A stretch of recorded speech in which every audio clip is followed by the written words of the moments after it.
Hi, I'm Scott. What's your name? Luke. Pleasure to meet you. How old are you? 6 years old. When's your birthday? August. I checked your chart. August 10th, I think, huh? Mine's August 13th. So that means that you're 3 years older than me.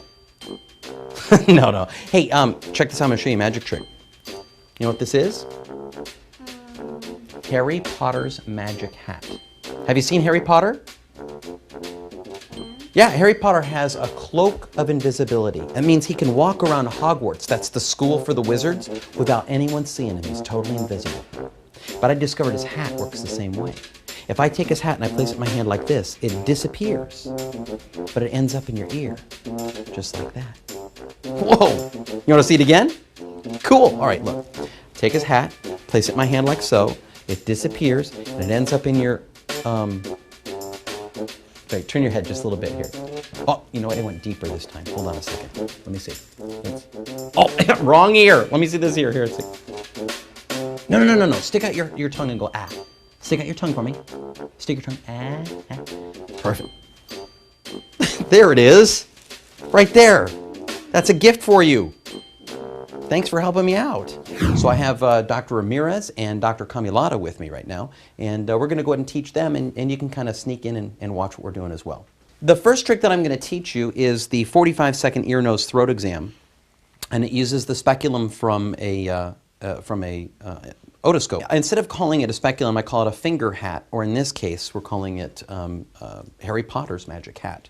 Now, if you're not familiar with Harry Potter, there's a part in the very first Harry Potter where he has a blanket, a cloak that he can throw over himself and make himself invisible. And in today's world, most of the kids are aware of this. So all I'm doing is making the hat the focus of that.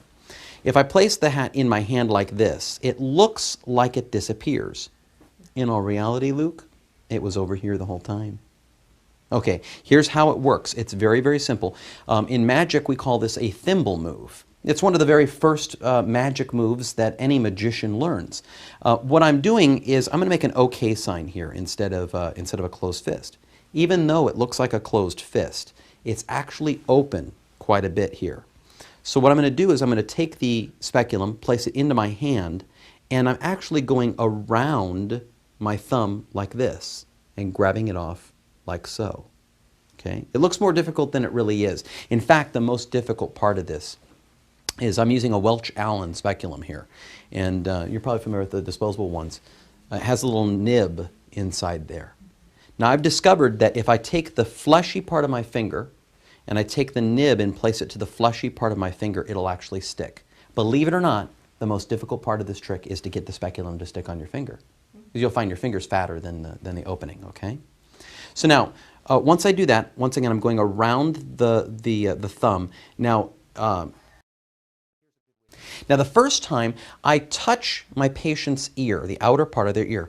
Now, if the patient has otitis media, I certainly don't want to upset the inner ear. So I'm just touching the outside of the ear to give them a sensation that it actually came from their ear.